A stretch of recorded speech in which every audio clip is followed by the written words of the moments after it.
మనోజ్, నువ్వు నా బిడ్డవి. లక్ష్మీ ప్రసన్న, విష్ణువర్ధన్ బాబు, మనోజ్ కుమార్. నిన్ను ఎలా పెంచానురా నేను? అందరికంటే నిన్నే గారాభంగా పెంచానురా. నీకే ఎక్కువ ఖర్చు పెట్టి చదివించాలని ప్రయత్నం చేశానురా. నువ్వు ఏది అడిగినా నేను నీకు ఇచ్చానురా. కానీ ఈ రోజున నువ్వు చేస్తున్న పని బిడ్డల గుండెల మీద తంతారంటారే, అలా తన్నేవరా. మనసు ఆవేదనతో కింగిపోతుందిరా. నేను మీ అమ్మ ఏడ్చుకుంటున్నావురా.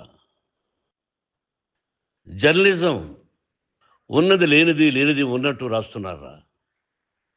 నువ్వు నన్ను కొట్టడం ఏంట్రా? నా బిడ్డ నన్ను తాకలా. ఇద్దరం ఘర్షణ పడ్డాం కొన్ని కారణాల వల్ల. ప్రతి ఫ్యామిలీలోనూ ఉంటాయిరా ఇవి. లేనివాడు ఎవరైనా ఉంటే ప్రపంచంలో ఒకరున్నారేమో, 1% ఉంటుందేమో. అటువంటి వాళ్ళ ఇంటికి వెళ్ళి కాళ్ళు గడిగి నిద్ర పూసుకోవచ్చు. భారత భాగవత రామాయణాలు చూసావు కదరా. ఏమిటిది?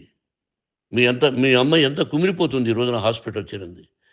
నీ వల్ల హాస్పిటల్ చేరుతాను. చూడు మనోజ్, నీకు అన్నీ ఇచ్చినా ఈ రోజున నువ్వు నా గుండెల మీద తనడమే కాకుండా అపకీర్తి తీసుకొచ్చావు. ఏదేదో రాశావు, ఏదేదో చెప్తున్నావు. కొంతమంది జర్నలిస్టులు ఉన్నది లేనిది, లేనిది ఉన్నట్టు రాసే వాళ్ళ తత్వం వాళ్ళకి ఎందుకంటే టీఆర్పీ పెరగాలి. ఇది వాళ్ళ నైజం.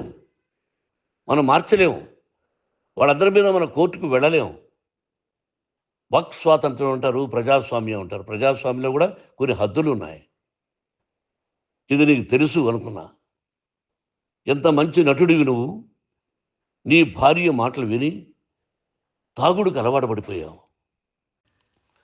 వింటున్నావా మనోజ్? ఎవరిని నమ్మాలో ఎవరిని నమ్మకూడదో పరిస్థితి తీసుకొచ్చావు. విద్యాలయాలు ఎంత గొప్పవిరా. మనం 25% కులమతాలకు అతీతంగా ఫ్రీ ఎడ్యుకేషన్ ఇస్తున్నాంరా. క్యాస్ట్ అనేది తీసేశానురా 92లో ప్రాస్పెక్ట్స్లో. నువ్వు చదువుకున్నావురా. అక్కడ చదువుకున్న బిడ్డలు ఐఏఎస్, ఐపీఎస్ అయ్యారురా. ఎంతోమంది గొప్పవాళ్ళు అయ్యారురా. నువ్వు నటుడుగా ఎంతో గొప్పవాడివి.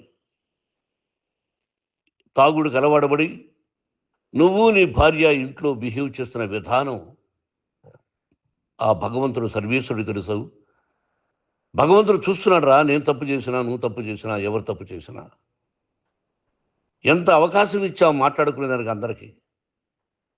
ఇన్ని సంవత్సరాల్లో మన విద్యాలయాల్లో ఒక్క తల్లి కానీ ఒక తండ్రి కానీ ఏమైనా చెప్పారా? ఆ బిడ్డలు మన బిడ్డలు రా. మీరెంతో నాకు అక్కడ ఉన్నవాడు కూడా నా కూతుర్లు, నా కుమారులు.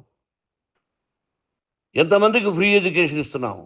వాడి దగ్గర ఏది ఆశించలా. నువ్వు ఎందుకు ఇలా తయారైపోయావు? ఎందుకు ఇంట్లో ఉండే పనివాళ్ళు అందరినీ కొడుతున్నావు? వాడు పని చేసుకోవడానికి మన ఇంటికి వచ్చాడు రా. ఆ పనివాడిని కొట్టడం చాలా మహాపాపంరా. నేను వేరురా. నేను దండించడం వేరురా. నేను ఎవరిని ఆ చిన్న వాళ్ళని కొట్టి ఇచ్చేసి చేయలేదురా.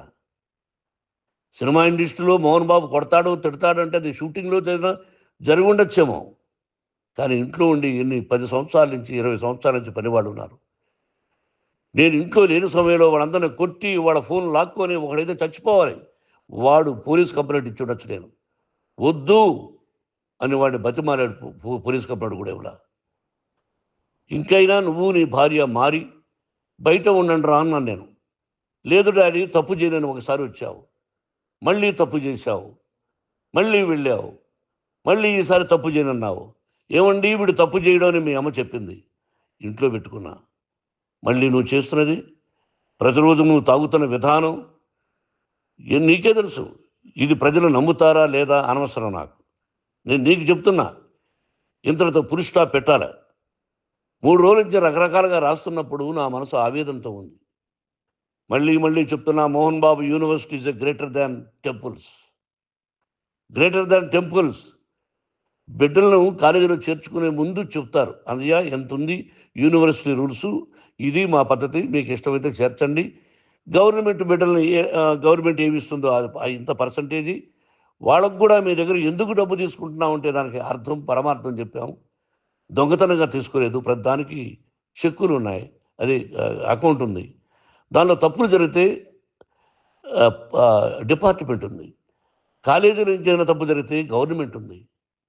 ఇవన్నీ నీకు తెలుసు. ఈ రోజున ప్రపంచంలోనే నంబర్ 1గా చేయాలని మీ అన్న కష్టపడి ఇతర దేశాల్లో నంబర్ 1 యూనివర్సిటీతో టైఅప్ చేశాడు. ఈ రోజు నువ్వు చేసిన విధానం ఏమిటి? నువ్వే ఒకప్పుడు నాకు ఇవి ఏమొద్దు నేను యాక్టింగ్ అన్నావు. ఈ రోజున ఏం చేస్తున్నావు? విద్యాలయాల మీద పడ్డావు.